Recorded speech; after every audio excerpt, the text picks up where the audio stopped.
ਬੇਅਦਬੀ ਮਾਮਲੇ 'ਚ ਸਿਆਸਤ ਕਰਕੇ ਪੰਥ ਦੀ ਪਾਰਟੀ ਨੂੰ ਕੀਤਾ ਜਾ ਰਿਹਾ ਬਦਨਾਮ ਅਤੇ ਸ਼੍ਰੋਮਣੀ ਅਕਾਲੀ ਦਲ ਦੇ ਸੁਖਬੀਰ ਸਿੰਘ ਬਾਦਲ ਨੇ ਕਿਹਾ ਕਿ ਬੇਅਦਬੀ ਮਾਮਲੇ 'ਚ ਸਿਆਸਤ ਕਰਕੇ ਪੰਥ ਦੀ ਪਾਰਟੀ ਨੂੰ ਕੀਤਾ ਜਾ ਰਿਹਾ ਬਦਨਾਮ। ਗੁਰੂ ਗ੍ਰੰਥ ਸਾਹਿਬ ਜੀ ਮਹਾਰਾਜ ਦੀ ਪਾਵਨ ਤੇ ਪਵਿੱਤਰ ਹਜ਼ੂਰੀ 'ਚ ਬਿਰਾਜਮਾਨ ਗੁਰੂ ਰੂਪੀ ਸਾਧ ਸੰਗਤ ਜੀ, ਫਤਿਹ ਅਰਜ਼ ਕਰਦਾ। ਵਾਹਿਗੁਰੂ ਜੀ ਕਾ ਖਾਲਸਾ, ਵਾਹਿਗੁਰੂ ਜੀ ਕੀ ਫਤਿਹ। ਅੱਜ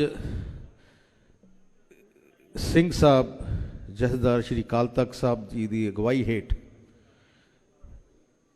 ਸਾਰਾ ਪੰਥ ਇਕੱਠਾ ਹੋਇਆ। ਇੱਕ ਬਹੁਤ ਵੱਡਾ ਰੋਸ ਸਿੱਖ ਪੰਥ 'ਚ ਹੈ। ਥੋੜੇ ਦਿਨ ਪਹਿਲੇ ਇੱਕ ਦੁਸ਼ਟ ਇਨਸਾਨ ਨੇ ਦਰਬਾਰ ਸਾਹਿਬ 'ਚ ਆ ਕੇ ਇਹ ਜੀ ਗੱਲ ਕੀਤੀ ਜੋ ਕੋਈ ਕੌਮ ਦਾ ਕੋਈ ਬੱਚਾ ਵੀ ਨਹੀਂ ਬਰਦਾਸ਼ਤ ਕਰ ਸਕਦਾ। ਮੈਂ ਪੁਰਾਣੇ ਇਤਿਹਾਸ ਜਾਣਾ ਚਾਹਣਾ ਤੇ ਫਿਰ ਮੈਂ ਤੁਹਾਡੇ ਨਾਲ ਵਿਚਾਰ ਕਰਨਾ ਚਾਹਣਾ। ਜੇ ਤੁਸੀਂ ਸਾਰੇ ਧਰਮ ਦੇਖੋ, ਸਭ ਤੋਂ ਛੋਟਾ ਧਰਮ ਆਪਣਾ ਹੈ। ਜੇ ਆਬਾਦੀ ਦੇ ਹਿਸਾਬ ਨਾਲ ਦੁਨੀਆ 'ਚ ਦੇਖੀਏ, ਸਭ ਤੋਂ ਨਵਾਂ ਧਰਮ ਹੈ।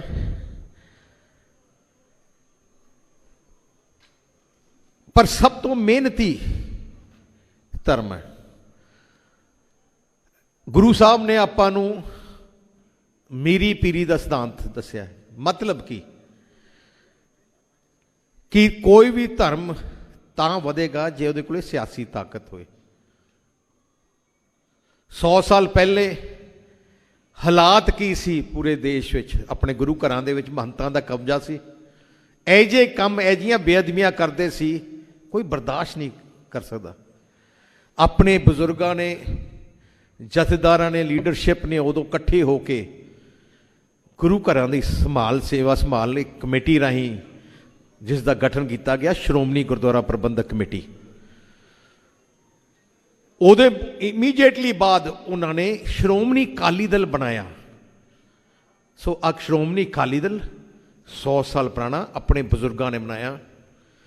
ਕਿਉਂ ਬਣਾਇਆ? ਸ਼੍ਰੋਮਣੀ ਅਕਾਲੀ ਦਲ ਆਪਣੀ ਕੌਮ ਦੀ ਫੌਜ ਹੈ। ਸ਼੍ਰੋਮਣੀ ਅਕਾਲੀ ਦਲ ਕੌਮ ਦੀ ਫੌਜ ਹੈ। ਜਿੱਥੇ ਕੋਈ ਸੰਕਟ ਆਉਂਦਾ ਹੈ, ਸੰਘਰਸ਼ ਕਰਨਾ ਪੈਂਦਾ ਹੈ, ਸ਼੍ਰੋਮਣੀ ਅਕਾਲੀ ਦਲ ਅੱਗੇ ਕਰਦਾ ਹੈ। ਆਪਣਾ ਇਕੱਲਾ ਧਰਮ ਹੈ ਜਿਹੜਾ ਦੇਸ਼ ਦੇ ਕੌਨਸਟੀਟਿਊਸ਼ਨ ਥੱਲੇ ਐਕਟ ਬਣਾ ਕੇ ਸਾਰੇ ਗੁਰੂ ਘਰਾਂ ਦੀ ਦੇਖ ਰੇਖ, ਸੇਵਾ ਸੰਭਾਲ ਕੌਨਸਟੀਟਿਊਸ਼ਨ ਥੱਲੇ ਹੈ, ਐਕਟ ਬਣਾਇਆ ਹੈ। ਇਲੈਕਸ਼ਨ ਹੁੰਦਾ ਹੈ, 5 ਸਾਲ ਬਾਅਦ ਇਲੈਕਸ਼ਨ ਹੁੰਦਾ ਹੈ। ਇਲੈਕਸ਼ਨ ਕੋਈ ਅਸੀਂ ਨਹੀਂ ਕਰਾਉਂਦੇ, ਅਕਾਲੀ ਦਲ ਨਹੀਂ ਕਰਾਉਂਦਾ। ਇਲੈਕਸ਼ਨ ਸਰਕਾਰ ਦੇ ਕਾਨੂੰਨ ਥੱਲੇ ਹੁੰਦਾ ਹੈ, ਸਰਕਾਰ ਕਰਾਉਂਦੀ ਹੈ। ਸਾਰੀ ਸਿੱਖ ਸੰਗਤ ਉਹਦੇ ਤੇ ਵੋਟਾਂ ਪਾਉਂਦੀ ਹੈ, ਲੋਕੀ ਆਪਣੇ ਨੁਮਾਇੰਦੇ ਖੜੇ ਕਰਦੇ ਹੈ। ਸ਼੍ਰੋਮਣੀ ਗੁਰਦੁਆਰਾ ਪ੍ਰਬੰਧਕ ਕਮੇਟੀ ਦਾ ਜਦੋਂ ਵੀ ਇਲੈਕਸ਼ਨ ਹੋਇਆ 100 ਸਾਲ ਲਗਾਤਾਰ, ਸ਼੍ਰੋਮਣੀ ਅਕਾਲੀ ਦਲ ਨੂੰ ਹੀ ਸਿੱਖ ਸੰਗਤ ਨੇ ਮਾਨਤਾ ਦਿੱਤੀ ਤੇ ਜ਼ਿੰਮੇਵਾਰੀ ਦਿੱਤੀ। ਕਈ ਤਾਕਤਾਂ ਜਿਹੜੀਆਂ ਘੁਸਪੈਠ ਕਰਨਾ ਚਾਹੁੰਦੀਆਂ, ਪੰਥ ਨੂੰ ਕਮਜ਼ੋਰ ਕਰਨਾ ਚਾਹੁੰਦੀਆਂ, ਉਹਨਾਂ ਨੇ ਇਹਨਾਂ ਇਲੈਕਸ਼ਨਾਂ 'ਚ ਹਿੱਸਾ ਲਿੱਤਾ। ਕਿਉਂਕਿ ਉਹਨਾਂ ਨੂੰ ਪਤਾ ਸੀ, ਏਜੰਸੀਆਂ ਨੂੰ ਪਤਾ ਸੀ, ਬੜੀਆਂ ਤਾਕਤਾਂ ਚਾਹੁੰਦੀਆਂ ਕਿ ਇਹ ਕੌਮ ਨੂੰ ਤਾਕਤ ਹੀ, ਸਿੱਖ ਪੰਥ ਨੂੰ ਗੁਰੂ ਘਰ ਤੋਂ ਮਿਲਦੀ ਹੈ ਤਾਕਤ। ਤੇ ਇਸ ਕਰਕੇ ਉਹਨਾਂ ਦੀ ਤਾਕਤ ਕਿ ਇੱਕ ਤਾਕਤ ਕਮਜ਼ੋਰ ਤਾਂ ਹੋਊਗੀ ਜੇ ਸ਼੍ਰੋਮਣੀ ਗੁਰਦੁਆਰਾ ਪ੍ਰਬੰਧਕ ਕਮੇਟੀ ਦਾ ਕਿਵੇਂ ਨਾ ਕਿਵੇਂ ਕੰਟਰੋਲ ਕੀਤਾ ਜਾਏ। ਪਰ ਹਰ ਵਾਰ ਉਹਨਾਂ ਤਾਕਤਾਂ ਨੂੰ ਨਕਾਰ ਦਿੱਤਾ ਜਾਂਦਾ ਹੈ ਜਿਹੜੇ ਅੱਜ ਆਪਣੇ ਆਪ ਨੂੰ ਪਹਿਰਾਵਾ ਪੰਥਕ ਦਿਖਾਉਂਦੇ ਆ, ਪਰ ਸੋਚ ਐਂਟੀ ਪੰਥਕ ਹੈ। ਮੈਂ ਆਹ ਇਤਿਹਾਸ ਕਿਉਂ ਦੱਸ ਰਿਹਾ? ਕਿਉਂਕਿ ਆਹ ਤਾਕਤਾਂ ਲਗਾਤਾਰ ਪੰਥ ਦੇ ਪਿੱਠ ਤੇ ਛੁਰਾ ਮਾਰਦੀਆਂ ਰਹਿੰਦੀਆਂ। ਮੈਨੂੰ ਬੜਾ ਦੁੱਖ ਹੈ, ਸਾਡੀ ਸਾਰੀ ਕੌਮ ਨੂੰ ਬੜਾ ਦੁੱਖ ਸੀ ਕਿ ਪੰਥ ਦੀ ਸਰਕਾਰ ਦੇ ਦੌਰਾਨ ਇੱਕ ਬੇਅਦਬੀ ਹੋਈ। ਅਸੀਂ ਗੁਰੂ ਘਰ ਤੋਂ ਦਰਬਾਰ ਸਾਹਿਬ ਜਾ ਕੇ ਮਾਫੀ ਮੰਗੀ, ਅਕਾਲ ਤਖਤ ਸਾਹਿਬ ਤੋਂ ਮਾਫੀ ਮੰਗੀ, ਪਾਠ ਪਛਤਾਵਾ ਪਾਠ ਕਰਾਇਆ ਬਾਦਲ ਸਾਹਿਬ ਨੇ ਆਪ, ਕਿਉਂਕਿ ਬੇਅਦਬੀ ਸਾਡੇ ਰਾਜ 'ਚ ਹੋਈ ਸੀ। पर ਜਿਹੜੇ ਪੰਥ ਦੋਸ਼ੀਆਂ ਨੇ ਜਾਣ ਕੇ ਪੰਥ ਨੂੰ ਕਮਜ਼ੋਰ ਕਰਨ ਵਾਸਤੇ ਪੰਥ ਦਾ ਨਾਂ ਕੀ ਪੰਥ ਨੇ ਕਰਾਈ ਹੈ, ਸ਼੍ਰੋਮਣੀ ਅਕਾਲੀ ਦਲ ਨੇ ਕਰਾਈ ਹੈ। ਉਹ ਲੋਕ ਧਰਨੇ ਤੇ ਬੈਠੇ, ਉਹਨਾਂ ਦਾ ਨੀਅਤ ਕੀ ਸੀ? ਸਿਆਸਤ ਸੀ।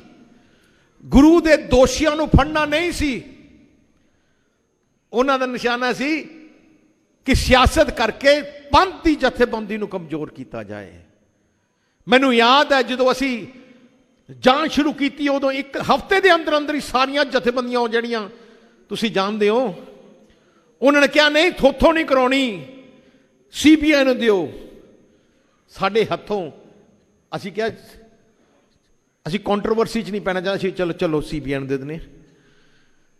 ਜੇ ਅਸੀਂ ਉਦੋਂ ਲੱਗਦੇ ਤਾਂ ਅਸੀਂ ਸਿਰੇ ਲਾ ਦੇਣੀ ਸੀ, ਕਿਉਂਕਿ ਕਾਨੂੰਨ ਹੈ ਦੇਸ਼ ਦਾ ਕਿ 2 ਵਾਰ ਇੱਕ ਚੀਜ਼ ਦੀ 2 ਏਜੰਸੀਆਂ ਇਨਵੈਸਟੀਗੇਸ਼ਨ ਨਹੀਂ ਕਰਾ ਸਕਦੀਆਂ, ਦੇਸ਼ ਦਾ ਕਾਨੂੰਨ ਹੈ।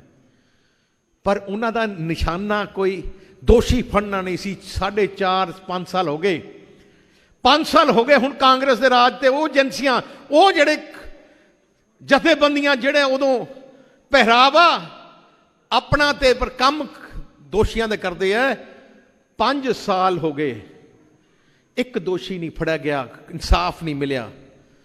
ਕੋਈ ਰੌਲਾ ਪਾਇਆ ਉਹਨਾਂ ਨੇ? ਤੇ ਹੁਣ ਜਦੋਂ ਵੀ 5 ਸਾਲ ਹੋ ਗਏ, ਪਹਿਲੇ ਮਹੀਨੇ ਤੋਂ ਲੈ ਕੇ ਅਖੀਰਲੇ ਮਹੀਨੇ ਤੱਕ ਇੱਕੋ ਹੀ ਹੈ ਕਿ ਅਸੀਂ ਅਕਾਲੀ ਦਲ ਨੂੰ ਬੇਨਕਾਬ ਕਰਾਂਗੇ, ਅਕਾਲੀ ਦਲ ਨੂੰ। ਐ ਨਹੀਂ ਕਹਿੰਦੇ ਕਿ ਦੋਸ਼ੀਆਂ ਨੂੰ ਫੜਾਂਗੇ, ਕੱਲਾ ਅਕਾਲੀ ਦਲ, ਅਕਾਲੀ ਦਲ, ਅਕਾਲੀ ਦਲ। ਕਮਿਸ਼ਨ ਇਹਨਾਂ ਨੇ ਬਿਠਾਤੇ ਜੱਜ ਥੱਲੋਂ, ਕੁਝ ਕੰਵਰ ਵਿਜੇ ਪ੍ਰਤਾਪ ਵਰਗੀਆਂ ਜਿਹੜਾ ਸਭ ਤੋਂ ਵੱਡਾ ਪੰਥ ਦੋਸ਼ੀ ਹੈ, ਉਹਨੂੰ ਉਹਦੀ ਸਿੱਟ ਬਣਾਤੀ, ਸਾਰਾ ਜ਼ੋਰ ਲਾਤਾ। ਪਰਮਾਤਮਾ ਦੇ ਘਰ ਜੋ ਗਲਤ ਕਰਦਾ ਉਹਨੂੰ ਭੁਗਤਣਾ ਹੀ ਪੈਂਦਾ ਹੈ। ਤੇ ਹੋਇਆ ਕਿ ਹਾਈ ਕੋਰਟ ਨੇ ਚਿੜਾ ਕੇ ਮਾਰਿਆ ਕੰਵਰ ਵਿਜੇ ਪ੍ਰਤਾਪ ਨੂੰ ਕਿ ਤੁਸੀਂ ਇਕੱਲੀ ਸਿਆਸਤ ਕੀਤੀ ਹੈ। ਰਣਜੀਤ ਸਿੰਘ ਕਮਿਸ਼ਨ ਵੀ ਕੁਛ ਨਹੀਂ, ਇੱਕ ਲਫ਼ਜ਼ ਨਹੀਂ ਲਿਖ ਸਕਿਆ, ਉਹਦੀ ਹਿੰਮਤ ਨਹੀਂ ਪਈ। ਅੱਜ ਤੱਕ ਕੱਲੀ ਸਿਆਸਤ। ਤੇ ਪਰਮਾਤਮਾ ਦੇ ਚਰਨਾਂ 'ਚ ਸਾਰੇ ਪੰਥ ਨੇ ਇਕੱਠੇ ਹੋ ਕੇ ਅਰਦਾਸ ਕੀਤੀ ਸੀ, ਮੈਂ ਵੀ ਕੀਤੀ, ਸਾਰੇ ਪੰਥ ਨੇ, ਕਿ ਜਿਹੜੇ ਲੋਕ ਬੇਅਦਬੀਆਂ ਦੇ ਮਾਮਲੇ 'ਚ ਸਿਆਸਤ ਕਰਨਗੇ ਉਹਨਾਂ ਦਾ ਕੱਖ ਨਾ ਰਹੇ। ਤੇ ਪਰਮਾਤਮਾ, ਮੈਂ ਇੰਨਾ ਦੱਸ ਦੇਣਾ, ਉਹਨਾਂ ਸਾਰਿਆਂ ਦਾ ਕੱਖ ਨਹੀਂ ਰਹਿਣਾ।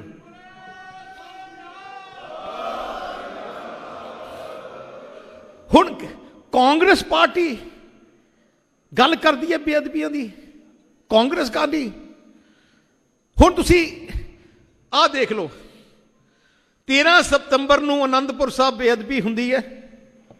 ਪਿਛਲੇ ਸਾਲ ਪੁਲਿਸ ਨੂੰ ਦੋਸ਼ੀ ਫੜਾਏ ਜਾਂਦੇ ਆ, ਦੋਸ਼ੀਆਂ ਤੋਂ ਕੋਈ ਪੁੱਛਗਿੱਛ ਨਹੀਂ ਕੀਤੀ ਜਾਂਦੀ, ਸਿੱਧਾ ਜੇਲ੍ਹ ਭੇਜ ਦਿੱਤੇ ਜਾਂਦੇ ਆ। ਅੱਜ ਕਿੰਨੇ ਮਹੀਨੇ ਹੋ ਗਏ, ਕੋਈ ਨਹੀਂ ਦੱਸਿਆ ਇਹਨਾਂ ਨੇ ਕੀ ਹੋਇਆ। 15 ਦਸੰਬਰ ਨੂੰ ਦਰਬਾਰ ਸਾਹਿਬ ਦੇ ਅੰਦਰ ਗੁਟਕਾ ਸਾਹਿਬ ਨੂੰ ਸਰੋਵਰ 'ਚ ਫੜ ਕੇ ਸਿੱਟਿਆ ਜਾਂਦਾ ਹੈ। SGPC ਉਹ ਮੁਲਜ਼ਮ ਫੜਦੀ ਹੈ ਤੇ SGPC ਪੁਲਿਸ ਨੂੰ ਟੈਲੀਫੋਨ ਕਰਦੀ ਹੈ, ਕਮਿਸ਼ਨਰ ਨੂੰ। ਪ੍ਰਧਾਨ ਸਾਹਿਬ ਬੈਠੇ ਆ, ਮੈਨੂੰ ਦੱਸ ਰਹੇ ਸੀ, ਪੁਲਿਸ ਲੈਣ ਨਹੀਂ ਆਉਂਦੀ ਉਹ ਦੋਸ਼ੀ ਨੂੰ, ਟੈਲੀਫੋਨ ਕਰ ਕਰਕੇ ਥੱਕ ਗਿਆ, ਲੈਣ ਨਹੀਂ ਆਈ। ਫਿਰ SGPC ਦੇ ਮੁਲਾਜ਼ਮਾਂ ਨੇ ਫੜ ਕੇ ਉਹਨੂੰ ਆਪ ਥਾਣੇ ਛੱਡਣ ਗਏ, ਉਹਨੂੰ ਛੱਡਣ ਥਾਣੇ ਭੇਜਿਆ, ਉਹਨੂੰ ਛੱਡ ਕੇ ਆਏ। ਅਗਲੇ ਦਿਨ ਹੀ ਉਹਨੂੰ ਜੇਲ੍ਹ 'ਚ ਭੇਜਤਾ, ਪੁੱਛਿਆ ਹੀ ਨਹੀਂ। ਮਤਲਬ ਕੀ ਹੈ?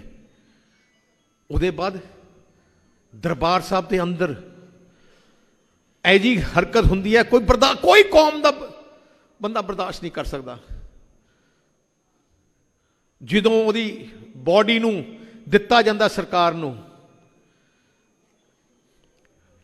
ਸਰਕਾਰ ਦਾ ਮਤਲਬ ਹੈ ਇਨਵੈਸਟੀਗੇਸ਼ਨ ਕਰਨ, ਮਤਲਬ ਉਹਦਾ DNA ਟੈਸਟ ਕਰਨ, DNA ਲੈ ਕੇ ਮੈਚ ਕਰਨ, ਕਿੱਥੋਂ ਆਇਆ ਕਿੱਥੋਂ ਆਏ। ਅੱਜ ਕੱਲ੍ਹ ਆਧਾਰ ਕਾਰਡ ਦੇ ਰਾਹੀਂ ਤੁਹਾਨੂੰ DNA ਰਾਹੀਂ ਤੁਸੀਂ ਹਰ ਬੰਦੇ ਦਾ ਪਤਾ ਕਰਾ ਸਕਦੇ ਹੋ, ਪਰ ਨਹੀਂ, ਉਹਨਾਂ ਨੇ ਕੀਤਾ 2 ਦਿਨਾਂ ਦੇ ਅੰਦਰ ਸੰਸਕਾਰ ਕਰਤਾ। ਤੇ ਬਿਆਨ ਕੀ ਆਇਆ ਕਮਿਸ਼ਨਰ ਦਾ? ਬਿਆਨ ਕੀ ਆਇਆ ਕਮਿਸ਼ਨਰ ਦਾ ਕਿ ਅਸੀਂ ਇਸ਼ਤਿਹਾਰ 'ਚ ਕੱਢਿਆ ਸੀ। ਕਿਤੇ ਇਸ਼ਤਿਹਾਰ 'ਚ ਪੜਿਆ? ਜੇ ਇਸ਼ਤਿਹਾਰ 'ਚ ਕੱਢਿਆ ਸੀ ਤਾਂ ਘੱਟ ਤੋਂ ਘੱਟ 15 ਦਿਨ ਦਾ ਨੋਟਿਸ ਤਾਂ ਦਿਓ ਕਿ 15 ਦਿਨਾਂ ਦੇ ਅੰਦਰ ਅੰਦਰ ਸਾਨੂੰ ਦੱਸੋ ਕੌਣ ਹੈ। 4 ਦਿਨਾਂ ਦੇ ਅੰਦਰ ਕਹਿੰਦੇ ਇਸ਼ਤਿਹਾਰ ਵੀ ਕੱਢਤਾ ਤੇ ਉਹਦਾ ਸੰਸਕਾਰ ਵੀ ਕਰਤਾ ਕਿ ਸਾਰਾ ਸਬੂਤ ਬੰਦ। ਤੇ ਕਹਿੰਦੇ ਤੇ ਹੋਮ ਮਿਨਿਸਟਰ ਦੇ ਚੰਨੀਆਂ ਕਿ ਇੱਥੇ ਬਿਆਨ ਦਿੰਦੇ ਆ ਕਿ 48 ਘੰਟਿਆਂ 'ਚ ਅਸੀਂ ਦੋਸ਼ੀ ਲੱਭ ਦੇਵਾਂਗੇ। ਉਹਦੇ ਬਾਅਦ ਬੋਲੇ ਹੀ ਨਹੀਂ। ਤੇ ਕਮੇਟੀ ਬਣਾਈ, SIT ਬਣਾਈ DSP ਦੇ ਥੱਲੇ, DSP ਦੇ ਥੱਲੇ। ਆਹ ਦੇਖੋ ਇਹਨਾਂ ਦੀ ਸੋਚ ਕੀ ਹੈ, ਆ ਕਾਂਗਰਸ ਦੀ ਸੋਚ ਕੀ ਹੈ। DSP ਦੇ ਥੱਲੇ ਕਮੇਟੀ ਬਣਾਈ ਲੱਭਣ ਨੂੰ। ਇਹ ਤੋਂ ਮਾੜੀ, ਇਹ ਤੋਂ 24 ਘੰਟੇ ਇੱਕੋ ਇੱਕ ਇਹਨਾਂ ਦੀ ਏਮ ਹੈ ਕਿ ਕੌਮ ਨੂੰ ਕਮਜ਼ੋਰ ਕੀਤਾ ਜਾਏ। ਖਾਲਸਾ ਜੀ, ਅੱਜ ਆਪਾਂ ਸਾਰੇ ਇਕੱਠੇ ਹੋਏ ਆ, ਫੈਸਲਾ ਤੁਹਾਡੇ ਹੱਥ 'ਚ ਹੈ। ਦੇਖੋ ਇਹ ਜਿਹੀਆਂ ਘਟਨਾ ਹੋਈਆਂ, ਆਪਾਂ ਬੜਾ ਲਾਈਟਲੀ ਲੈ ਰਹੇ, ਅੱਖਾਂ ਮੀਚ ਕੇ ਬੈਠੇ ਆ। ਜਿਵੇਂ ਕਹਿੰਦਾ ਕਬੂਤਰ ਬੈਠਾ ਤੇ ਅੱਖਾਂ ਮੀਚ ਕੇ ਤੇ ਬਿੱਲੀ ਆ ਜਾਂਦੀ ਹੈ, ਦੇਖਦਾ ਨਹੀਂ, ਹੁਣ ਖਾ ਜਾਂਦੀ ਹੈ।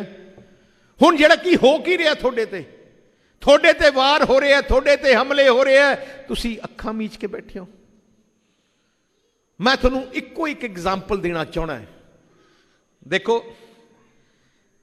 BJP ਦੀ ਲੀਡਰਸ਼ਿਪ ਨੇ ਬਾਬਰੀ ਮਸਜਿਦ ਤੇ ਹਮਲਾ ਕਰਕੇ ਢਾਇਆ ਕਿ ਨਹੀਂ? ਹਿੰਦੁਸਤਾਨ 'ਚ ਜਿੰਨੇ ਇਲੈਕਸ਼ਨ ਹੋਏ ਹੈ, ਇੱਕ ਮੁਸਲਮਾਨ ਨੇ ਭਾਈ ਨੇ BJP ਨੂੰ ਨਹੀਂ ਵੋਟ ਪਾਈ ਤੇ ਨਾ ਕੋਈ ਉਹਦੇ ਸ਼ਾਮਿਲ ਹੋਇਆ। ਦੇਖੋ ਕਿੰਨੇ ਸਾਲ ਹੋ ਗਏ, ਇੱਕ ਨੇ। ਆਪਣੀ ਕਾਂਗਰਸ ਨੇ ਦਰਬਾਰ ਸਾਹਿਬ ਤੇ ਟੈਂਕਾਂ ਤੋਪਾਂ ਨਾਲ ਹਮਲਾ ਕੀਤਾ ਹੈ। ਦਰਬਾਰ ਸਾਹਿਬ ਤੇ ਟੈਂਕਾਂ ਤੋਪਾਂ ਨਾਲ ਹਮਲਾ ਕੀਤਾ, ਆਪਣੇ ਹਜ਼ਾਰਾਂ ਭੈਣ ਭਰਾਵਾਂ ਦਾ ਕਤਲੇਆਮ ਕੀਤਾ, ਘੱਟ ਤੋਂ ਘੱਟ 1000 ਗੁਰੂ ਘਰਾਂ ਨੂੰ ਅਗਨੀ ਭੇਂਟ ਕੀਤਾ ਪੂਰੇ ਦੇਸ਼ ਵਿੱਚ। ਹਜ਼ਾਰਾਂ ਲੱਖਾਂ ਭੈਣ ਭਰਾਵਾਂ ਨੂੰ ਘਰੋਂ ਕੱਢਿਆ, ਪਰਿਵਾਰ ਉੱਜੜ ਗਏ। ਤੇ ਆਪਾਂ ਫਿਰ ਵੀ ਵੋਟ ਪਾਉਣੇ ਆ ਉਸ ਪਾਰਟੀ ਨੂੰ। ਫਿਰ ਮੈਂ ਕੀ ਕਹਿ ਸਕਦਾ? ਆਪਣੇ ਮਨ 'ਚ ਸੋਚੋ ਕਿ ਬਾਰ-ਬਾਰ ਤੁਸੀਂ ਕਾਂਗਰਸ ਨੂੰ ਵੋਟ ਪਾਈ ਜਾਂਦੇ ਹੋ ਜਿਹਨੇ ਸਾਰਾ ਕੁਝ ਕੀਤਾ ਹੈ, ਤੇ ਫਿਰ ਤੁਸੀਂ ਕਹਿੰਦੇ ਹੋ ਕਿ ਇਨਸਾਫ ਮਿਲੇ। ਕੌਣ ਦਊਗਾ ਤੁਹਾਨੂੰ ਇਨਸਾਫ? ਉਹਨੂੰ ਪਤਾ ਤੇ ਆ ਤੱਕ ਹੁਣ ਤੁਹਾਡੇ ਸਾਹਮਣੇ ਹੈ। ਮੈਂ ਹੈਰਾਨ ਹੈ, BJP ਦੀ ਸੈਂਟਰ ਸਰਕਾਰ ਨੇ ਕਾਲੇ ਕਾਨੂੰਨ ਲਿਆਂਦੇ, 800 ਸ਼ਹੀਦ ਹੋ ਗਏ, ਪੂਰਾ ਪੰਜਾਬ ਉੱਥੇ ਉਹਦੇ ਆਇਆ, ਤੇ ਕਾਲੇ ਕਾਨੂੰਨ ਵਾਪਸ ਹੋ ਗਏ। ਤੇ ਹੁਣ ਧੜਾ ਧੜ ਆਪਣੇ ਕੌਮ ਦੇ ਬੰਦੇ BJP ਜਿੰਦਾਬਾਦ ਕਰਕੇ ਸ਼ਾਮਲ ਹੋ ਰਹੇ ਹੈ। ਉਹਨਾਂ ਦਾ ਕੀ ਕਰਨਾ ਚਾਹੀਦਾ? ਕੀ ਆਪਣੇ ਕੌਮ, ਫਿਰ ਲੋਕੀ ਕੀ ਕਹਿਣਗੇ? ਹੁਣ ਜਿਹੜੇ ਲੋਕ ਦੇਖੋ, ਮੈਂ ਕਿਸਾਨ ਜਥੇਬੰਦੀਆਂ ਨੂੰ, ਬਲਬੀਰ ਰਾਜੇਵਾਲ ਨੂੰ ਵੀ ਪੁੱਛਣਾ ਚਾਹਣਾ ਹੈ। ਸ਼੍ਰੋਮਣੀ ਅਕਾਲੀ ਦਲ ਨੇ ਸਰਕਾਰ ਤੋਂ ਪਾਸੇ ਹੋ ਕੇ ਨਾਤਾ ਤੋੜਦਾ, 40 ਸਾਲ ਮਿਨਿਸਟਰੀ ਹੋਏ, ਪਰ ਸਾਡਾ ਤਾਂ ਘੇਰਾ ਪਾਉਂਦੇ ਰਹੇ। ਪਰ ਹੁਣ BJP ਦੇ ਜੁੜੀ ਜਾਂਦੇ ਆ। ਕਿਤੇ ਬਿਆਨ ਆਇਆ ਇੱਕ? ਜਦੋਂ ਦਰਬਾਰ ਸਾਹਿਬ ਤੇ ਹਮਲਾ ਟੈਂਕਾਂ ਤੋਪਾਂ ਨਾਲ ਕੀਤਾ, ਉਦੋਂ ਦੇਸ਼ ਵਿੱਚ ਇੱਕ ਸਿੱਖ ਰਾਸ਼ਟਰਪਤੀ ਸੀ, ਗਿਆਨੀ ਜ਼ੈਲ ਸਿੰਘ। ਤੁਹਾਡੇ ਦਰਬਾਰ ਸਾਹਿਬ ਤੇ ਹਮਲਾ ਕੀਤਾ, ਉਹਨੇ ਅਸਤੀਫਾ ਨਹੀਂ ਦਿੱਤਾ। ਹੋਮ ਮਿਨਿਸਟਰ ਬੂਟਾ ਸਿੰਘ ਸੀ, ਸਰਦਾਰ ਬੂਟਾ ਸਿੰਘ, ਉਹ ਵੀ ਸਿੱਖ, ਉਹਨੇ ਕੋਈ ਅਸਤੀਫਾ ਨਹੀਂ ਦਿੱਤਾ। ਉਹਨਾਂ ਬਾਰੇ ਆਪਾਂ ਕੀ ਕਰਦੇ ਆ? ਕੁਛ ਨਹੀਂ।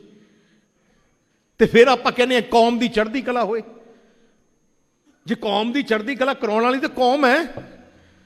ਹੁਣ ਪੰਥ ਦੀ ਨੁਮਾਇੰਦਾ ਜਥੇਬੰਦੀ ਸ਼੍ਰੋਮਣੀ ਅਕਾਲੀ ਦਲ ਹੈ। ਹੁਣ ਅੱਜ ਹੋ ਕੀ ਰਿਹਾ? ਸਾਰੀਆਂ ਹੀ ਤਾਕਤਾਂ ਹੁਣ ਆਮ ਆਦਮੀ ਪਾਰਟੀ ਹੈ। ਗੁਰਦੁਆਰਾ ਸੀਸਗੰਜ ਸਾਹਿਬ ਪਿਆਉ ਸਾਹਿਬ ਦਾ ਢਾਤਾ ਇਹਨਾਂ ਨੇ, ਕੋਈ ਬੋਲਿਆ? ਇੱਥੇ ਆ ਕੇ ਕਹਿੰਦੇ ਆਪਣੇ ਸਾਨੂੰ ਵੋਟ ਦਿਓ, ਆਪਾਂ ਧੜਾ ਧੜ ਵੋਟ ਦੇਵਾਂਗੇ। 3 ਤਾਕਤਾਂ ਲੱਗੀਆਂ, 3 ਤਾਕਤਾਂ ਸੈਂਟਰ ਦੀਆਂ। ਸੈਂਟਰ ਸਰਕਾਰ BJP, ਕਾਂਗਰਸ ਦੀ ਜਿਹਨੇ ਟੈਂਕਾਂ ਤੋਂ ਦਰਬਾਰ ਸਾਹਿਬ ਟੋੜਿਆ, ਆਮ ਆਦਮੀ ਪਾਰਟੀ ਜਿਹਨੇ ਗੁਰਦੁਆਰਾ ਸੀਸਗੰਜ ਸਾਹਿਬ ਪਿਓ ਸਾਹਿਬ ਢਾਇਆ। ਤੁਹਾਡੀ ਕੱਲੀ ਪੰਥ ਦੀ ਜਥੇਬੰਦੀ ਸ਼੍ਰੋਮਣੀ ਅਕਾਲੀ ਦਲ ਨੂੰ ਕਮਜ਼ੋਰ ਕਰਨ ਤੇ ਹੁਣ ਹੱਥ ਤੁਹਾਡੇ ਹੈ। ਜੇ ਕਮਜ਼ੋਰ ਕਰਨਾ ਹੈ ਪੰਜਾਬ ਦੀ ਆਵਾਜ਼, ਕੌਮ ਦੀ ਆਵਾਜ਼ ਨੂੰ ਕਮਜ਼ੋਰ ਕਰਨਾ ਹੈ, ਤੁਹਾਡੇ ਹੱਥ 'ਚ। ਫਿਰ ਬਾਅਦ 'ਚ ਨਾ ਕਿਓ, ਕਿਉਂਕਿ ਦੋਸ਼ੀ ਕੌਮ ਹੋਣੀ ਹੈ। ਜੇ ਤੁਸੀਂ ਗਲਤ ਫੈਸਲਾ ਲਿੱਤਾ, ਕਿਉਂਕਿ ਤੁਹਾਡੇ ਕੋਲੇ ਤਾਕਤ ਹੈ, ਵੋਟ ਦੀ ਤਾਕਤ। ਜੇ ਆਪਾਂ ਇਕੱਠੇ ਹੀ ਨਹੀਂ ਹੋਣਾ, ਜੇ ਇਕੱਠੇ ਹੀ ਨਹੀਂ ਹੋਣਾ ਤੇ ਫਿਰ ਆਪਾਂ ਕੀ ਦੂਜਿਆਂ ਨੂੰ ਕੀ ਆਪਾਂ ਕਹਿ ਸਕਦੇ ਹਾਂ? ਦੂਜਿਆਂ ਨੂੰ ਕਿਵੇਂ ਲਾਲਤ ਕਲਾ ਸਕਦੇ ਹਾਂ? ਹੁਣ ਸ਼੍ਰੋਮਣੀ ਅਕਾਲੀ ਦਲ ਦੀ ਸਰਕਾਰ ਪੰਜਾਬ ਚ ਆਉਂਦੀ ਹੈ, ਤੁਸੀਂ ਦੇਖੋ ਜਿੰਨੇ ਆਪਣੇ ਵਿਰਸਾ, ਸਿੱਖ ਕੌਮ ਦਾ ਵਿਰਸਾ ਸੰਭਾਲਿਆ ਕਿਨੇ? ਸ਼੍ਰੋਮਣੀ ਅਕਾਲੀ ਦਲ ਸਰਕਾਰ ਨੇ। ਕਿਤੇ ਕਾਂਗਰਸ ਨੇ ਇੱਕ ਚੀਜ਼ ਬਣਾਈ ਹੈ ਆਪਣੀ ਵਿਰਸੇ ਦੀ? ਵਿਰਾਸਤ-ਏ ਖਾਲਸਾ ਤੋਂ ਲੈ ਕੇ ਵੱਡੇ ਘੱਲੂਘਾਰਾਂ ਦੀ ਯਾਦਗਾਰ, ਛੋਟੇ ਘੱਲੂਘਾਰ ਦੀ ਯਾਦਗਾਰ, ਤੁਸੀਂ ਦੇਖ ਲਓ ਕਿੰਨਾ ਕੁਛ। ਦੂਜੀ ਵੱਡੀ ਗੱਲ ਹੋਰ ਦੱਸਣਾ ਚਾਹੁੰਦਾ ਹੈ, ਜਿੱਥੇ ਜਿੱਥੇ ਗੁਰੂ ਸਾਹਿਬ ਦੀ ਚਰਨ ਛੋਹ ਪਏ ਹੈ, ਜਿਹੜੇ ਜਿਹੜੇ ਸ਼ਹਿਰ ਪਏ ਹੈ, ਬਾਦਲ ਸਾਹਿਬ ਨੇ ਉਹ ਸ਼ਹਿਰਾਂ ਨੂੰ ਖੂਬਸੂਰਤ ਬਣਾਤਾ ਕਰੋੜਾਂ ਰੁਪਏ ਲਾ ਕੇ। ਸ਼੍ਰੀ ਅਨੰਦਪੁਰ ਸਾਹਿਬ, ਆਪਣੇ ਤਖਤ ਸਾਹਿਬ, ਜਦੋਂ ਕਾਂਗਰਸ ਦਾ ਰਾਜ ਸੀ ਉਦੋਂ ਹਾਲ ਕੀ ਸੀ? ਟੋਏ ਸੀ, ਉੱਥੇ ਤੁਸੀਂ ਤੁਰ ਨਹੀਂ ਸਕਦੇ ਸੀ। ਸਾਰੇ ਸ਼ਹਿਰ ਨੂੰ ਕਰੋੜਾਂ ਰੁਪਏ ਲਾ ਕੇ ਪੰਥ ਦੀ ਸਰਕਾਰ ਨੇ ਖੂਬਸੂਰਤ ਬਣਾਇਆ, ਕਰੋੜਾਂ ਰੁਪਏ ਲਾਏ, ਘਰ ਘਰ ਨੂੰ ਵਾਈਟ ਵਾਸ਼ ਕਰਕੇ ਰੱਖਿਆ। ਤੇ ਕਾਂਗਰਸ ਆਉਂਦੀ ਹੈ, ਕੁਛ ਨਹੀਂ ਕਰਦੀ। ਤਲਵੰਡੀ ਤੱਕ, ਸ਼੍ਰੀ ਤਲਵੰਡੀ ਸਾਹਿਬ ਜਾਗੋ, ਸੜਕ ਤੇ ਤੁਸੀਂ ਪੈਰ ਨਹੀਂ ਪਾ ਸਕਦੇ ਸੀ, ਇੰਨੀ ਟੁੱਟੀ ਹੁੰਦੀ ਸੀ। ਤੇ ਬਾਦਲ ਸਾਹਿਬ ਨੇ ਆ ਕੇ, ਤੇ ਅਸੀਂ ਐਡੀ ਛੋਟੀ ਛੋਟੀ ਹੈ ਤਲਵੰਡੀ ਸਾਹਿਬ ਨੂੰ ਸ਼੍ਰੀ ਤਲਵੰਡੀ, ਜਿਹਨੇ ਤਖਤ ਸਾਹਿਬ ਦੇ ਨਾਲ ਜਿੱਥੇ ਗੁਰੂ ਸਾਹਿਬ ਗਏ, ਨਾਮ ਵੀ ਸ਼੍ਰੀ ਜੋੜਿਆ। ਦੇਖੋ ਸੋਚ ਕਾਂਗਰਸੀ ਕਰਦੇ ਆ ਜਾਂ ਕੋਈ ਆਮ ਆਦਮੀ ਪਾਰਟੀ ਨੇ ਕਰਨਾ ਹੈ, ਕੇਜਰੀਵਾਲ ਕਰੂਗਾ। ਹੁਣ ਪੰਜਾਬ ਚ ਆ ਕੇ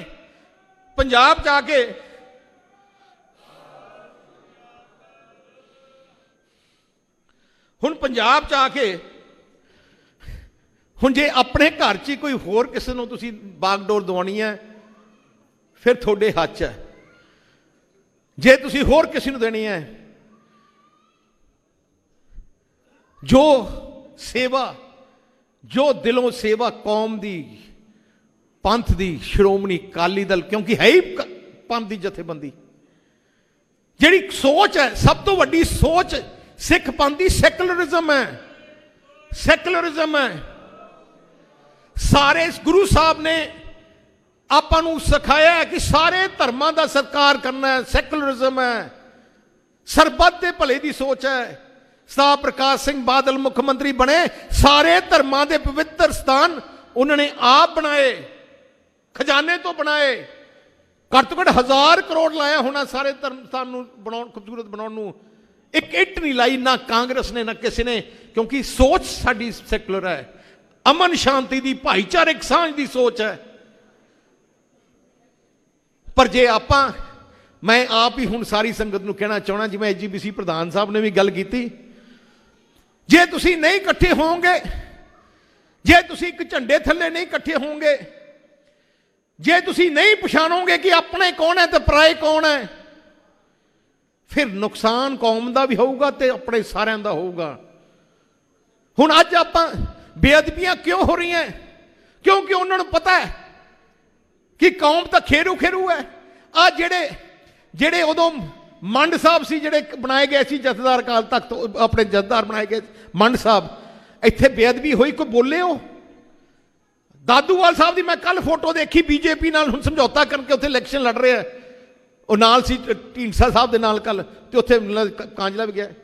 ਹੁਣ ਜਿਹੜੇ ਉਹ ਲੋਕ ਜਿਹੜੇ ਉਦੋਂ ਕਹਿੰਦੇ ਸੀ ਬੜੇ ਅਸੀਂ ਸਿੱਖੀ ਦੀ ਲੜਾਈ ਲੜ ਰਹੇ ਹਾਂ, ਮੰਡ ਸਾਹਿਬ ਤੇ ਦਾਦੂਵਾਲ, ਹੁਣ ਕਿੱਧਰ ਹੈ?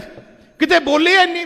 ਉਹਨਾਂ ਦਾ ਨਿਸ਼ਾਨਾ ਹੀ ਉਦੋਂ ਹੀ ਸੀ ਕਿ ਉਦੋਂ ਅਕਾਲੀ ਦਲ ਦੀ ਪੰਥ ਦੀ ਸਰਕਾਰ ਸੀ ਕਿ ਉਦੋਂ ਬਦਨਾਮ ਕਰਨਾ, ਕਿਉਂਕਿ ਉਹਨਾਂ ਦੀ ਨਿਸ਼ਾਨਾ ਹੀ ਆਪਣੇ ਖਿਲਾਫ ਸੀ। ਹੁਣ ਇੰਨੇ ਸਾਲ, 5 ਸਾਲਾਂ 'ਚ ਜੇ ਕਾਂਗਰਸ ਨੇ ਕੁਛ ਨਹੀਂ ਕੀਤਾ, ਉਹਨਾਂ ਨੇ ਕੁਛ ਨਹੀਂ ਬੋਲੇ, ਨਾ ਬੋਲਣਾ ਉਹਨਾਂ ਨੇ, ਨਾ ਹੁਣ ਬੇਅਦਬੀ ਹੋਈ, ਨਾ ਉਹਨਾਂ ਨੇ ਆਵਾਜ਼ ਨਹੀਂ ਉਠਾਈ, ਤੇ ਆਪਣੇ ਆਪ ਨੂੰ ਵੱਡੇ ਦਿਖਾਉਂਦੇ ਆ ਕਿ ਅਸੀਂ ਪੰਥ ਦੇ ਹਾਂ।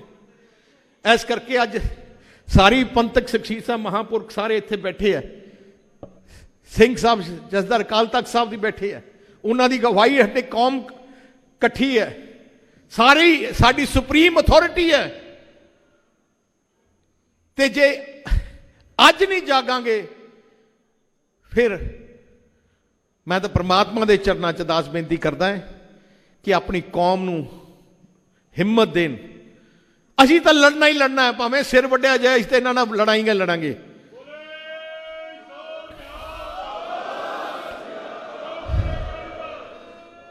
ਕਿਸੇ ਹਾਲਤ ਸ਼੍ਰੋਮਣੀ ਅਕਾਲੀ ਦਲ ਨਹੀਂ ਪਿੱਛੇ ਹਟੇਗੀ। ਅਸੀਂ ਤਾਂ ਦੋਸ਼ੀਆਂ ਨੂੰ, ਜਿਹੜੇ ਪੰਥ ਦੇ ਦੁਸ਼ਮਣਾਂ ਨੂੰ ਦੇ ਖਿਲਾਫ ਲੜਾਈ ਅਸੀਂ ਤਾਂ ਲੜਦੇ ਹੀ ਰਵਾਂਗੇ, ਅਖੀਰਲੇ ਦਮ ਤੱਕ ਲੜਦੇ ਰਵਾਂਗੇ। ਇੰਨਾ ਹੀ ਕਹਿ ਕੇ ਮੈਂ ਅਖੀਰ ਚ ਆਈ ਕਹਿਣਾ ਚਾਹਣਾ, ਇਕੱਠੇ ਹੋ ਜਾਓ। ਅੱਜ ਲੋੜ ਹੈ, ਤੁਹਾਡੀ ਆਪਣੀ ਸ਼ਕਤੀ ਦਿਖਾਓ। ਵਾਹਿਗੁਰੂ ਜੀ ਕਾ ਖਾਲਸਾ, ਵਾਹਿਗੁਰੂ ਜੀ ਕੀ ਫਤਿਹ।